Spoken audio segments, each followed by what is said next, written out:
पहलगाम में हुए आतंकी हमले में कई राज्यों के पर्यटक जम्मू कश्मीर में फंसे हुए हैं और इस बीच में महाराष्ट्र के भी कई पर्यटक के फंसने की खबर सामने आई। फ्लाइट में पर्याप्त टिकट उपलब्ध नहीं है और कीमतें ज्यादा है। इस बीच में महाराष्ट्र की राजनीति में महायुति में ही क्रेडिट वार छिड़ गया है।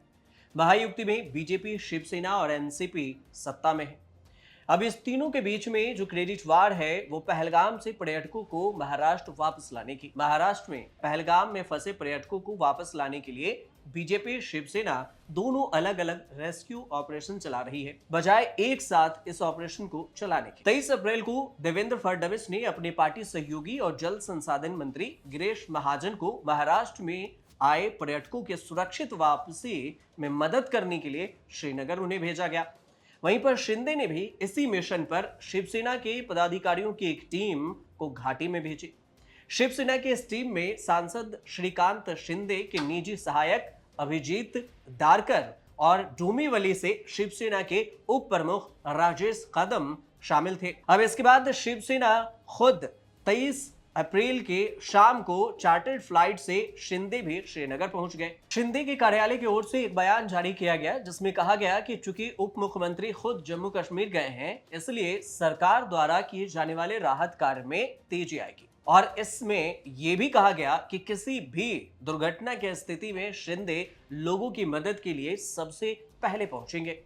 इसके बाद देवेंद्र फडणवीस और शिंदे ने महाराष्ट्र में फंसे पर्यटकों को वापस लाने के लिए एक विशेष उड़ानों की व्यवस्था करने के लिए अलग अलग प्रयास किए। दोनों अलग अलग पर्यटकों को लाने की कोशिश कर रहे हैं। देवेंद्र फडणवीस के कार्यालय से यह बताया गया कि 24 अप्रैल को श्रीनगर से मुंबई करीब 83 यात्रियों को इंडिगो की एक विशेष फ्लाइट से लाने की व्यवस्था की गई थी और इस उड़ान का भी प्रबंध देवेंद्र फडणवीस ने किया।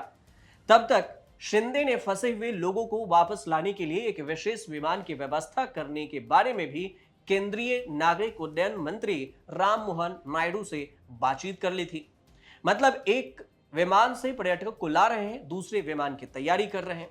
सीएमओ ने यह बयान दिया और इस अपने स्टेटमेंट में कहा कि फडणवीस ने मुंबई के संरक्षक मंत्री आशीष शेलार और मंगल प्रताप लोढ़ा को महाराष्ट्र के जो मृतक पर्यटक हैं उनके पार्थिव शरीर को रिसीव करने की व्यवस्था करने की और देखरेख करने के लिए मुंबई हवाई अड्डे पर ही मौजूद रहे। वो अब शिंदे के कार्यालय ने भी मीडिया को इस बात की जानकारी दी और उन्होंने ये कहा कि शिवसेना के मंत्री गुलाब राव पाटिल और योगेश कदम को भी इसी कारण से हवाई अड्डे पर मौजूद रहने के लिए कहा।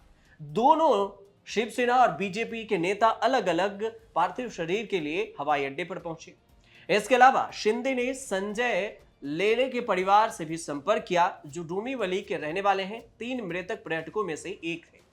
लेले डोंबिवली में शिवसेना के उप प्रमुख राजेश कदम के रिश्तेदार भी हैं। जब सवाल पूछा गया तो शिवसेना ने बीजेपी के पैरेलल व्यवस्था क्यों की, तो फिर एक शिवसेना नेता का कहना हुआ कि इसमें किसी को हराने की कोशिश नहीं है, नीचा दिखाने की बात नहीं है। शिंदे साहब ने हमेशा से संकट में फंसे लोगों की मदद की है और इसी तरह वे एक विशेष विमान से श्रीनगर भी पहुंचे हैं, यहां के पर्यटकों को मदद भी करने। दूसरी ओर महाराष्ट्र के दूसरे उप मुख्यमंत्री अजीत पवार हैं एनसीपी से। इन्होंने भी फ्लाइट तो नहीं भेजी, लेकिन जम्मू कश्मीर के मुख्यमंत्री उमर अब्दुल्ला से फोन पर बातचीत की और उनसे महाराष्ट्र के पर्यटकों के लिए राहत और बचाव कार्य में सहायता करने का आग्रह भी किया। दोनों डिप्टी सीएम और एक सीएम, बीजेपी, एनसीपी, शिवसेना तीनों अलग अलग प्रयास कर रहे हैं बजाय पैरेलल के।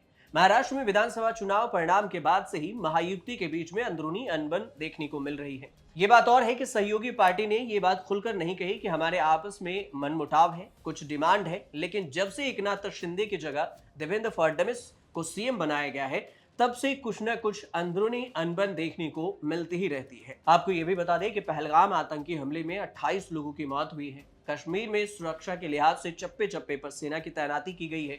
सरकार और सेना दोनों अलर्ट मोड पर है। आगे इस पर क्या कुछ अपडेट आएगा, अभी आने वाले समय में पता चलेगा। फिलहाल आप देखते रहिए न्यूज़ स्टार।